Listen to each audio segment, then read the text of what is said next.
Welcome, and thank you for tuning in. You're listening to the Beyond 50 radio program. I'm Daniel Davis.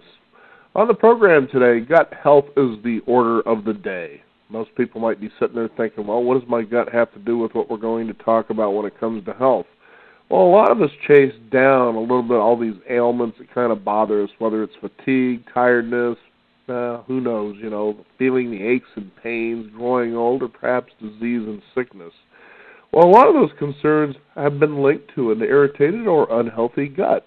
Autoimmune conditions, allergies, arthritis, chronic fatigue syndrome, as I mentioned earlier in the program. Well, joining us here on the Beyond 50 radio program today is someone with more than 18 years of award-winning nutritional experience with a passion for creating delicious and nourishing recipes.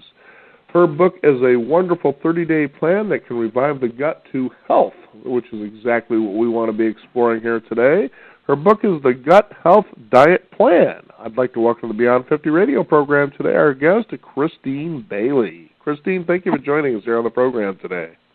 Oh, it's a pleasure to be here. Gut health, this is something you're starting to hear a lot more about. I've noticed over the last 5 years, give or take, maybe not even quite so long. And, I've been doing a lot of programs here on Beyond 50, and it's interesting how you're seeing this emerge. And it's kind of like we're going back to the basics again, aren't we? You're absolutely right. And, you've probably also talked about in the past the importance of incorporating fermented foods. And that absolutely goes back to our heritage. Every culture would be utilizing homemade fermented foods, which are rich in these beneficial bacteria, which we now know from the research are fundamental to our overall health. And just as you said, not just gut health, these our microbiome, the bacteria in our gut, can have profound effects in all of our body systems. And it's so relevant when you think, you think in America, around about 20% of Americans suffer with IBS. So that's about 60 million people. And this is something that affects most people. So, going beyond the gut to the fact that, yes, it can affect fatigue, autoimmune conditions, it can be linked to our brain health, diabetes now. It's relevant to pretty much everyone. It's interesting when you bring up diabetes. I remember when we started doing a series of programs on reversing diabetes, people were scratching their heads saying, well, wait a minute, I didn't think diabetes had a cure. I thought this was something that we actually had to learn to live with. And in fact, when you look at most of the people, and now you're hearing it's a regular part of the language, that, yes, you can reverse type 2 diabetes. It just is possible. And most of the protocols have to do with food. That's pretty interesting. Absolutely. And we see clients all the time here who are looking for natural ways to reverse diabetes. And you can reverse it. You can get into real root causes of why in the first place you had blood sugar imbalances. And simply, food is the greatest medicine we have, and we all have access to it. And really, if you're looking at your health, it starts with what you put on your plate. And that's true with diabetes, it's true with gut health. Now, how did this all start for you? Going in this direction, as a doctor, what was it that really kind of clicked and you said, this is how I really want to dedicate my work? Well, that's a very good question. From a personal perspective, I've actually had myself a bowel operation when I was very young. And, the doctors, the medics didn't really know quite how to resolve it because I was then faced with lots of ongoing problems. And that's really, I suppose, what led me down the food route. Well, what can I do? I need to find the underlying triggers. I need to find what is the root cause. I don't want to just take medicine to tackle the symptoms, whether that's abdominal pain or whatever. I want to find out why. Why have I got this? And then I started embarking in what we call functional medicine or functional nutrition. And the whole point of taking what we call a functional nutrition approach is we first of all need to find out what our triggers are. What is causing these problems? And if you can identify those, and that could be true of any health condition, it doesn't just have to be to the gut, but if you can identify those, can we then change them, remove them, manipulate them, reverse them, and then we can replace whatever was lacking if it needed lacking. And by doing so, we can bring about healing. And you can use food, you can use supplements, but also lifestyle as well. I mean, for a lot of people, stress and the fact that they don't exercise or they don't spend so much time outdoors in the fresh air with the sunlight and so on can also be a factor as well. But for me, there was a personal story there. And then I have 3 children, and I have twins, and one of the twins, when he was very young, about the age of 2, developed an autoimmune disease. Now, with my research and my background, I knew that this one was actually linked to gluten. It was linked to gluten, it was linked to dairy, which are both very big inflammatory triggers for the gut. And so I put him on a gluten-free, dairy-free, almost paleo style of eating, and within 2 weeks we reversed it. I mean, it was quite profound.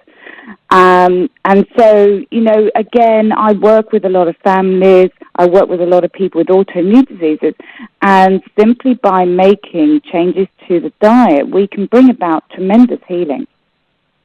Okay, now I can't help myself here. I popped onto Facebook because I like to shoot, the information out here as I'm doing it. Now, this blows my mind. You got this little trending box over here. Here's what's right at the top, believe it or not, as we talk. Gastroesophageal reflux disease. Now, I've never heard of anything like that, but we certainly know about acid reflux. Yeah, Tell us about that. I know this is going to be cornerstone on what we're talking about here almost. Yeah, I mean, GERD we call it, which is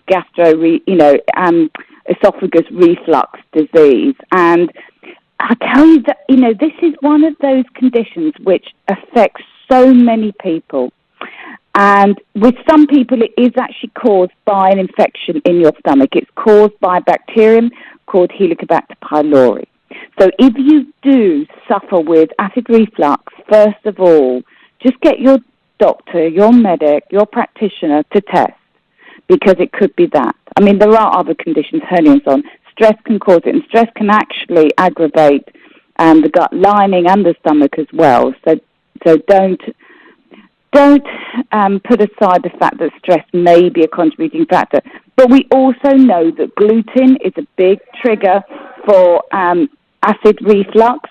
And we also know, for example, that certain foods can be a trigger, such as chili, spices can be a big trigger as well. So there are food triggers that can cause it. But do you know, one of the things that affects most people is how you eat. Not what you eat, but how and when you eat. And we now know that if you eat very late at night, or you don't allow the gut time, 12 to 14 hours of not eating overnight, that can increase your risk of gastric reflux as well. So it's really important, again, not just looking at what's on your plate, but how much and when you are eating.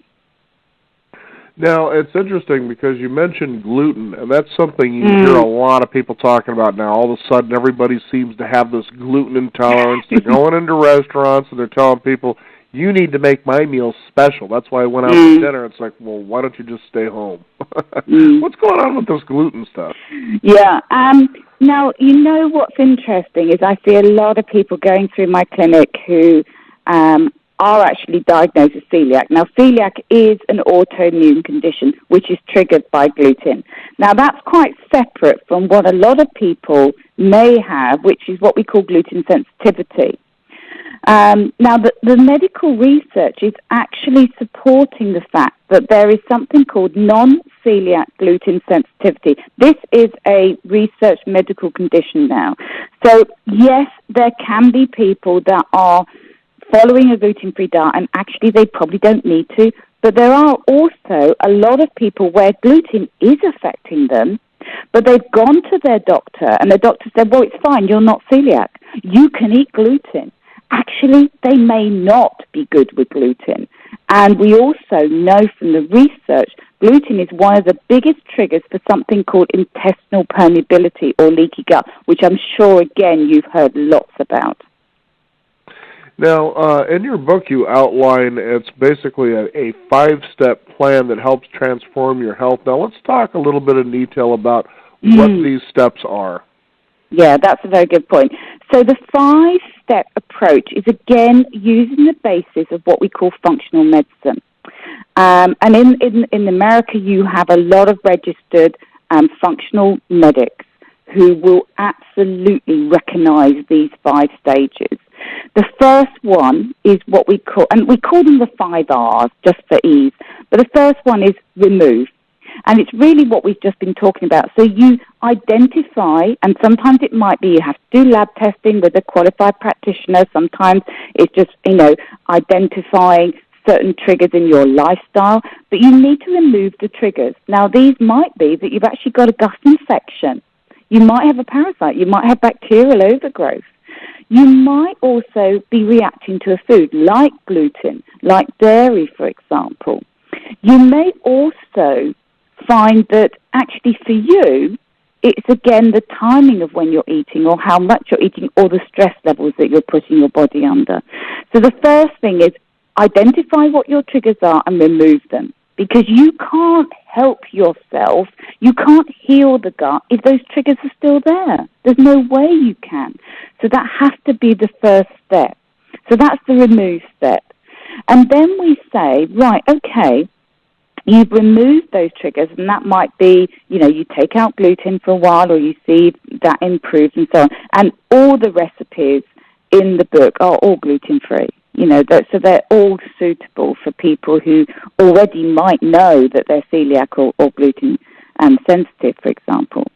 So the next one is, well, do we need to replace anything? Because for some people, they don't act, and particularly I'm afraid as we get older, you don't necessarily have all the digestive enzymes to help you break foods down. Your stomach acid might actually be too low because you need stomach acid to break down your protein in your food, for example. So we need to replace certain nutrients that help us to digest our food. Now, to give you an example, when we eat certain foods like papaya or fresh pineapple, they naturally contain enzymes that help us break our food down.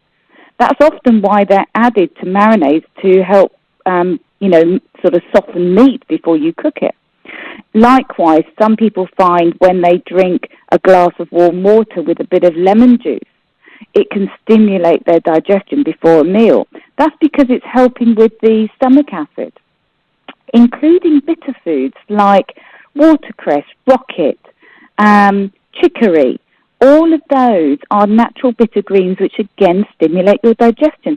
And again, going back to how we used to eat, quite often we would have a little salad of these bitters, or even take herbal bitters before a meal to help us digest. So that's the replace. Now, the next one, which goes into my love of fermented foods, is we have to repopulate. We have to put in those beneficial bacteria that we're often lacking.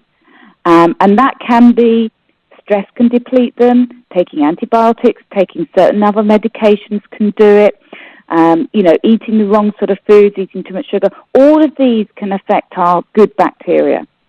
So what I encourage people to do is regularly make their own or buy their own fermented foods like sauerkraut, kimchi, kefir, kombucha, yogurt, miso, natto. All of these are natural, probiotic, bacteria-rich foods that can naturally replenish our gut. Now, yes, of course, we can take supplements, but I'd rather people start with food. And in the book, I give you loads of recipes to make your own. So that's a repopulate. And then we say, okay, now we've got to potentially repair your gut. Because often, if you've been riddled with a parasite or bacteria, or you've been eating gluten or other foods that have really aggravated your gut, even medications can do it. You need to repair that gut. So I talk about all the gut healing foods, all the nutrients the gut lining needs, like glutamine, omega-3s. There's certain, vitamins and minerals like zinc, for example, really important for healing that gut. And I show you which foods you should be eating and whether you might actually need a supplement as well. And then finally, and this really should be done all the way through, is rebalance. And that's getting the mind back into focus. So we tackle cortisol, our stress hormone, which can have such a profound effect on our gut. We talk about mind-body therapies. We talk about how you can get enough sleep, which again is really vital for the gut to heal. Because if your sleep is disrupted, it can often affect your stress levels. It can make you crave more for sugar and caffeine to keep you going. It disrupts your bowel movements. So there's loads of things in the lifestyle that can also help as well. And we talk about that as well. Now, one of the things you also hear a lot about, too, especially if you're sitting there watching your favorite evening show, is irritable bowel syndrome. What exactly is that, and how does somebody know when they have something like this? Yeah, that's a very good point. And as I said earlier, it's estimated that about 60 million people in America have irritable bowel. So the common symptoms are often people get told they've got IBS or irritable bowel when pretty much the doctors have given up and they can't really find another diagnosis. Irritable bowel is a collection of symptoms. It's not a disease. So you might have bloating after meals. You might get stomach cramps. You might have alternating diarrhea or constipation. Sometimes people get reflux as well. It tends to be all of those symptoms which can vary from one day to another. One day you might feel great. Next day, God, my stomach's really hurting. I've got serious pain, or I'm completely bloated, or I'm, feeling really heavy, very sick, nauseous. So it's a range of symptoms. And that's why the 5R approach is so important, because what it does is it says, no, you need to find out what your trigger is for those IBS. I've had clients that have come to me and they've been struggling with IBS for 15, 20 years. We end up doing a few lab tests. We find out they've got bacterial overgrowth, they've got a parasite. They're actually sensitive to gluten. And by then removing those triggers, they resolve it. And they can't believe that they've had to struggle for that long with these, symptoms. And for some people, they can affect your whole quality of life if you suffer with that day in, day out.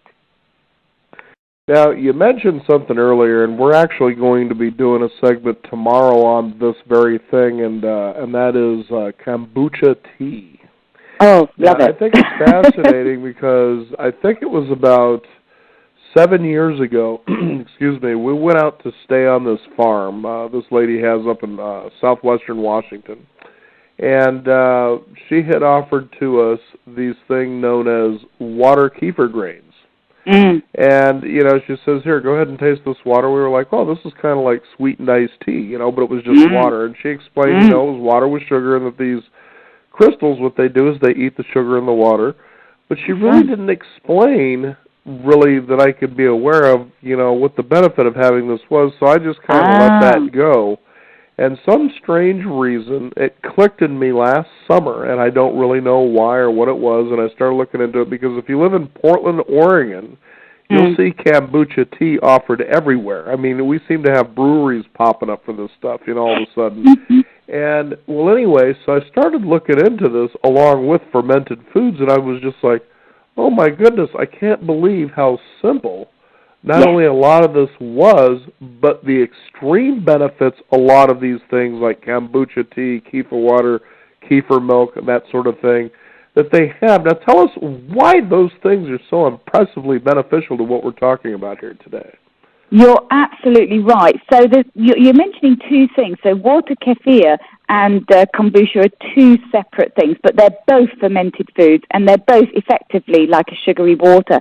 However, it's worth saying is once it's fermented, the sugar level goes down. So people think, well, what, you're recommending sugar? No, we're not. We're not, because when you actually ferment it, the sugar level goes down. So the first thing is, what is kombucha? So kombucha, and you can make this at home. It's so easy. It's so cheap. It's based on what we call, these are both ancient Chinese type of elixirs or drinks.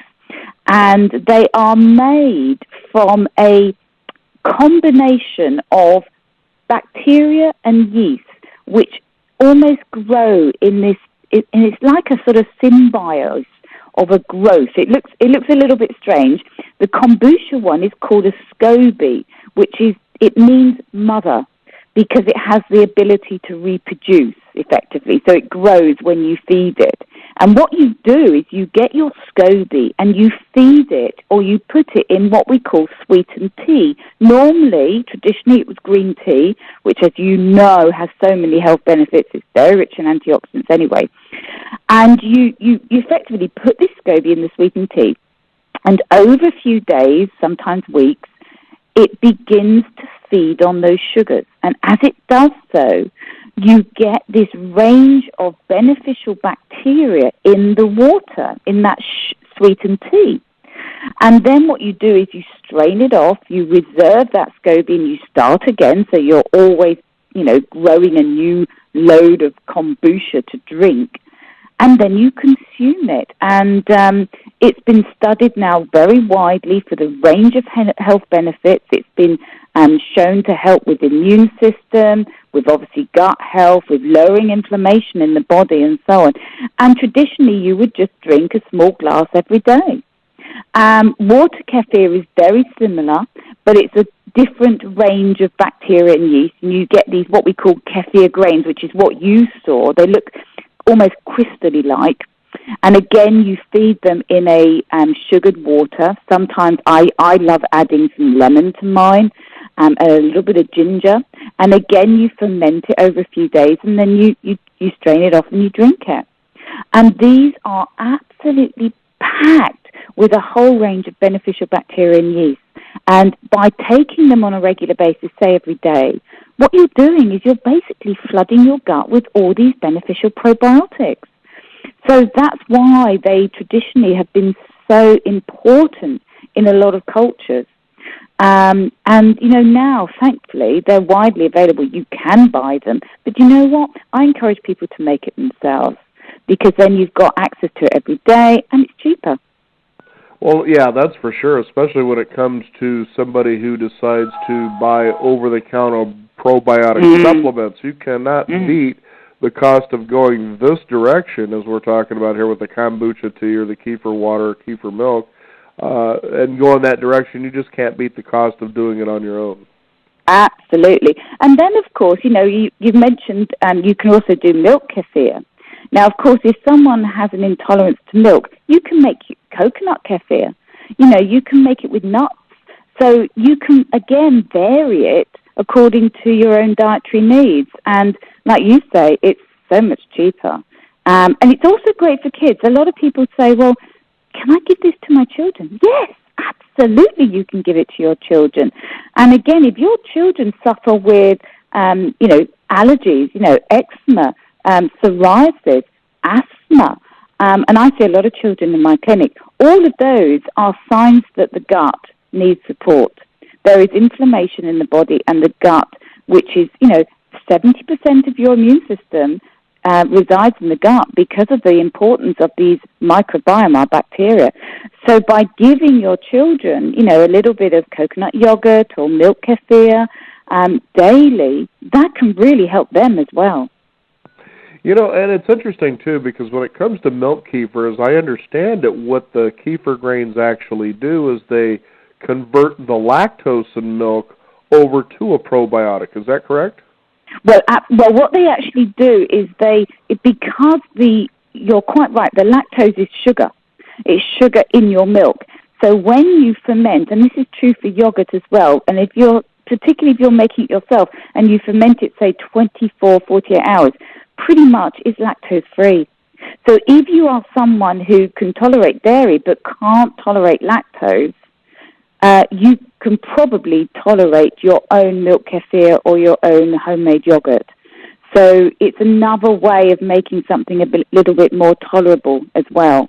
So yes, you're quite right. The bacteria will be feeding on the sugar, and because they feed on that sugar, they're lowering that lactose.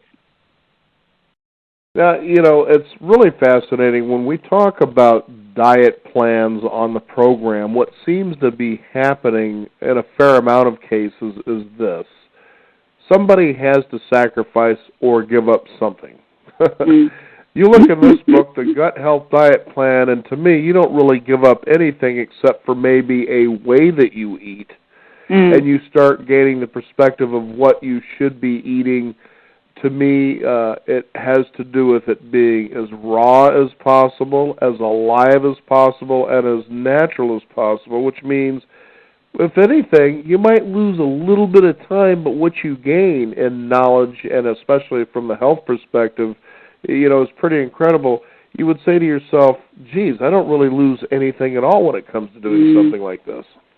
You're quite right. It's going back to real food, just as our parents probably made, our grandparents made. And, the recipes that I've designed, and these have been tried and tested on so many people, so many clients, so many children. I include sweet treats in there. I just make them healthy. I include food that is quick and easy, or food that you could freeze if you're rushed of time. I include lots of family favorites as well. And you're quite right. The key is really not to look at what I can't eat, but what does my body need and what can I eat that's going to nourish it? And that goes back to real food, natural, unprocessed real food. Plenty of protein, plenty of healthy fats, lots of veg, lots of, natural, healthy foods and so on that, we all have access to. I'm not using loads of complicated ingredients that are expensive. It's just getting people back into the kitchen, really, and starting to really think about what's on their fork and their plate.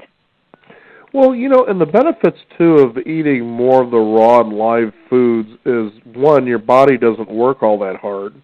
Because this food, as you were saying earlier in the program, tends to be rich in enzymes, so it really helps break itself down.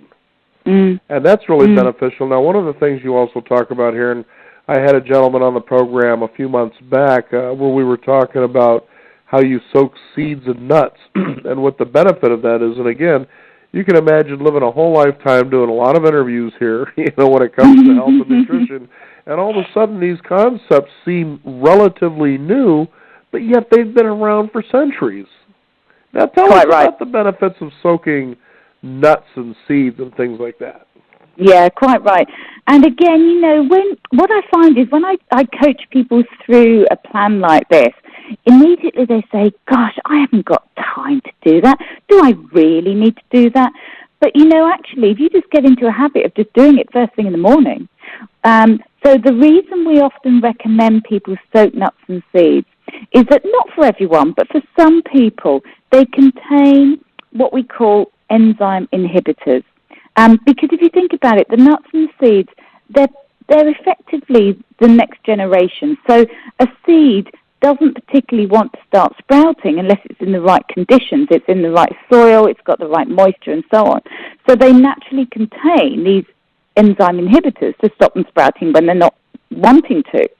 But the trouble is for people, and particularly people who have a sensitive digestive system, when you soak them, effectively what you're doing is you're breaking down these enzyme inhibitors. You actually make those nuts and seeds so much more digestible. And all you do is just pour some cold water, fresh water over them, soak them. Some people soak them overnight, but you can just soak them for an hour or so and then drain them, and then you can use them. You either blend them or you use them in any recipe. So it's really just helping your body to digest better. And for some people, particularly when they're starting a program and they've been struggling with gut problems for ages, just doing those little extra things, soaking nuts and seeds, or even marinating foods as well, adding a little bit of lemon or lime juice or vinegar can, again, that acidity helps to break down proteins. So things like that, which can just help your digestion that little bit further, can make all the difference. And remember, again, some of these things we did do,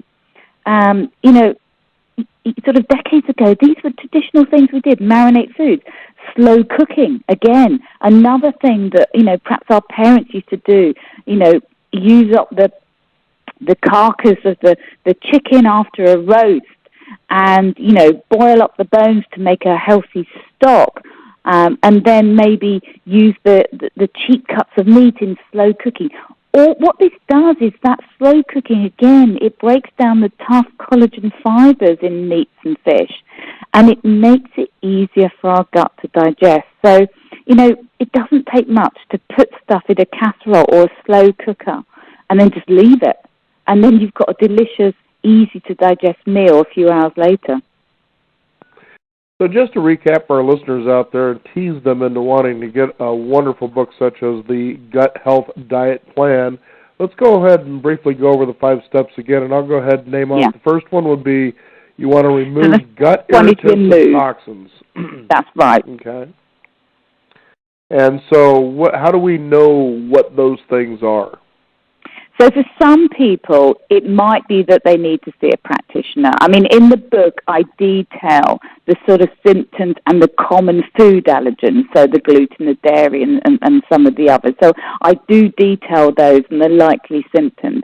For other people, if they suspect, maybe they've gone traveling a lot or whatever, and they suspect they've actually got a gut infection, you may actually need to see a practitioner who can actually run some lab tests for you.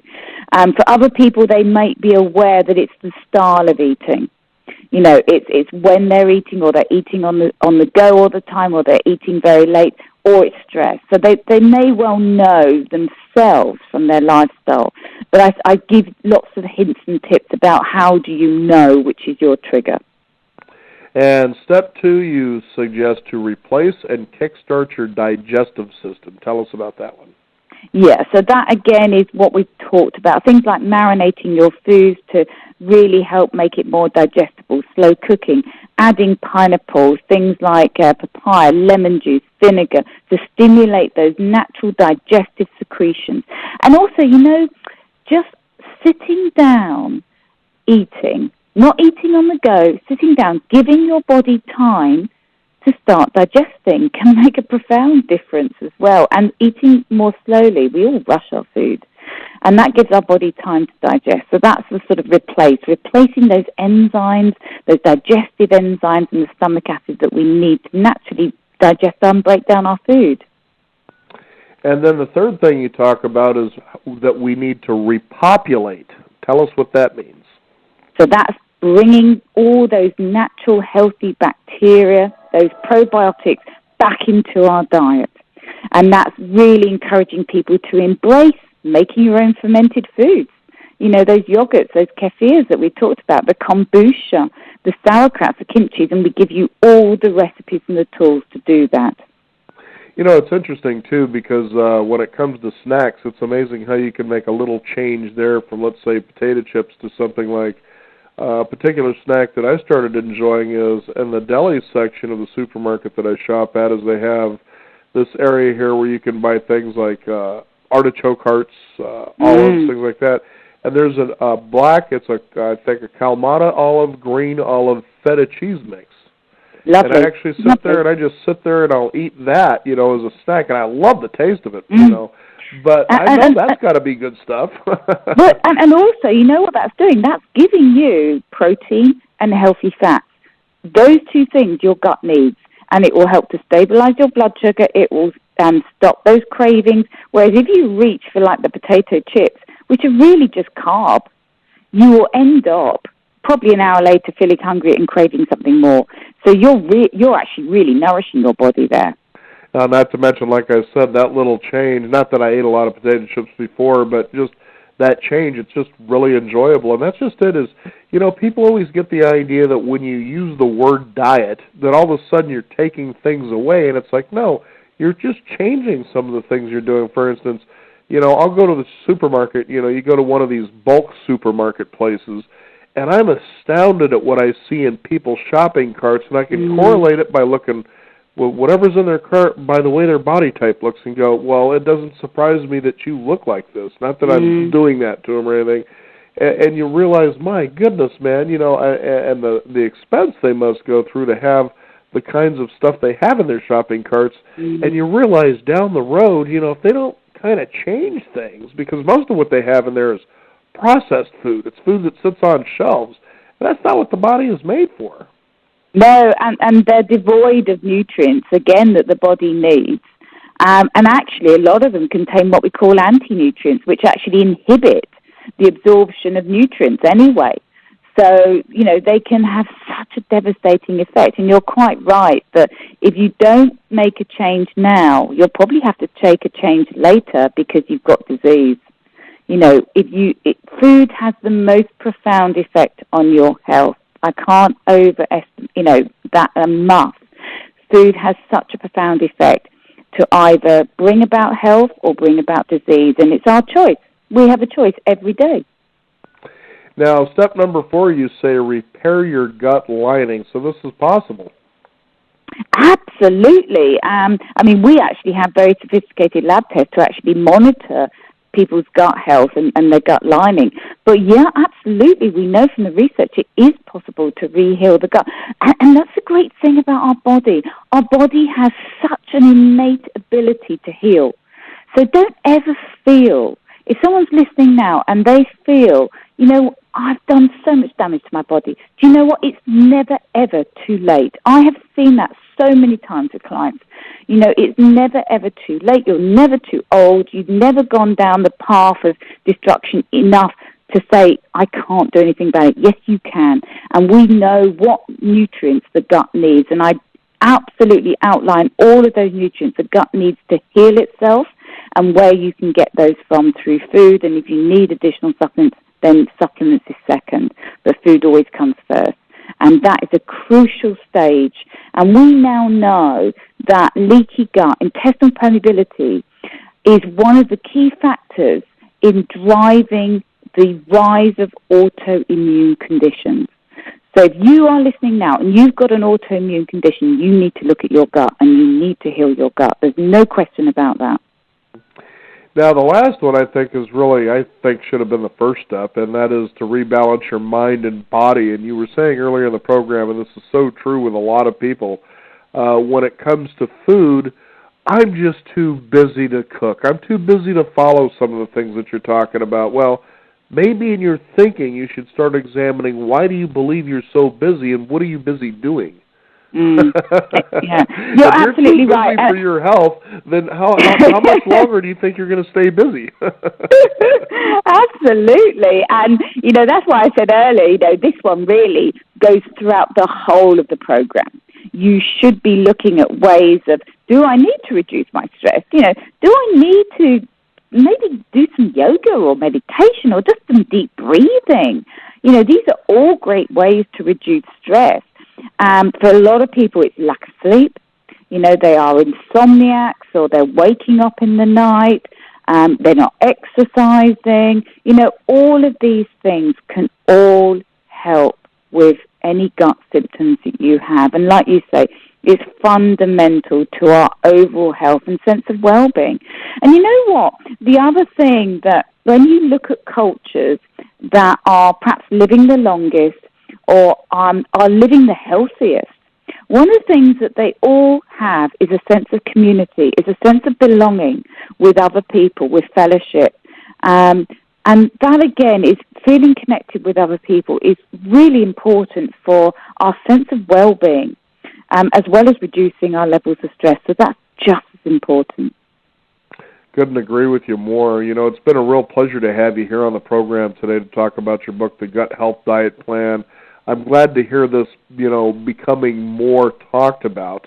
as they're beginning to discover, a lot of connections. For instance, one of them is the autistic connection, that they're realizing, hey, we might be able to reverse some of the symptoms of autism, of an onset of autism in our children just by simply changing their diets, and it's really amazing the connection between the brain and the gut that they're starting to make a lot more now. And you realize how many kids actually, for instance, go to school where they don't have breakfast, or if they have breakfast, it's usually a donut or some toast or something like that.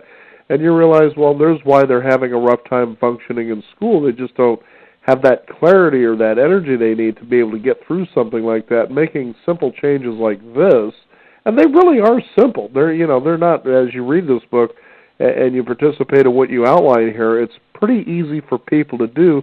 They just have to decide that they need to do it.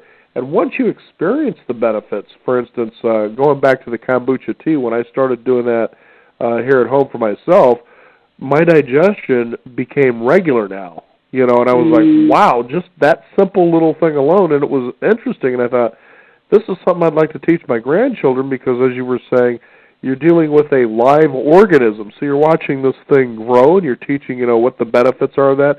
And this is something you can pass on to your children, so you can begin to, in them, create the necessary habits that will give them that health and longevity that they're going to be looking for in their adult years. I couldn't agree with you more. And, I see so many children in clinic. I actually run hands-on days for children because I see this as such an important learning point. They need to learn about food and nutrition and how to cook. And this is fundamental. And you're quite right. There is loads of research now about the link to the gut and the brain, including autism, including behavior, including depression, and again, making these simple changes, and they're not difficult. And all the recipes are very family-friendly, very child-friendly as well. It's not difficult, and yet it can have such a profound effect on your life and your children's life. Mm-hmm. Now, is there a website people can find out more, such as, how to get a hold of your book, things like that? Absolutely. So I'm very easy to find. If you just type in www.christinebailey.co.uk, you will see all the details about me, all my books. There's loads of additional information on there. There's lots of information and blogs about things like kefir, gut healing, leaky gut, and obviously how to get the book as well. Very good, and I think you'll really be surprised in there when you see things such as southern spiced pulled pork with sauerkraut.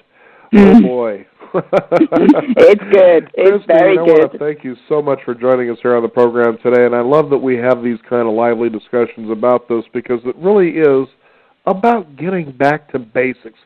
Stop listening to all these people that you hear on television or on the radio or in magazines, and just get back and use some reason. I mean, this isn't complicated rocket science type stuff, and you've certainly got that simplicity here in your book, The Gut Health Diet Plan. Thank you so much for being on the program today. Well, it's been an absolute pleasure. We want to thank you, the listeners out there, for tuning in. You can also discover more by visiting us at Beyond50Radio.com. That is the number 50. We encourage you to subscribe to our weekly e-newsletter and stay up to date with what's going on in the community. You can also follow us on Twitter at Beyond50Radio, as well as Facebook. I'm Daniel Davis. Thank you for tuning in. This is the Beyond 50 Radio program, and remember, live your day past halfway.